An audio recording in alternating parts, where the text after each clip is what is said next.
New ইয়র্কের the মেট মিউজিয়ামে ইরানের কিছু জিনিসপত্র আছে সংরক্ষিত, সেইগুলি আজকে আপনাদের দেখাবো। আসসালামু আলাইকুম, সবাই কেমন আছেন?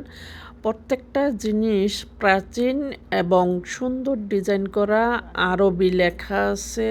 এইগুলি 500 বছর আগের জিনিসপত্র। এইটা একটা পিতলের পেয়ালা, আর এটার মধ্যেও আরবি লেখা আছে। আর অনেক জিনিসপত্র আছে যেইগুলি দেখেন, এটা একটা হুক্কা। আর এইগুলি সম্পূর্ণ পেয়ালা। এটা একটা আরবি লেখা প্লেট, বিশাল বড় প্লেট। আর এগুলি পেয়ালা, ফুলদানি, তারপরে একটা ছোট্ট পাতিলা গহনা, তারপরে আংটি আছে, আরও অন্যান্য ছোট ছোট অনেক জিনিসপত্র ইরান থেকে আনা এবং সংরক্ষণ করা।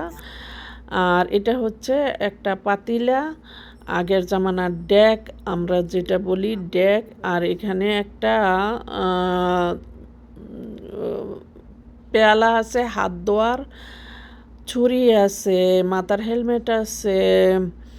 তারপরে এখানে একটা পেয়ালা আছে, জুমকা আছে। আর ইনি হচ্ছেন সেই 500 বছর আগের যিনি শাসন করেছিলেন ইরানের, খুব ভালো মানুষ ছিলেন, লেখা আছে।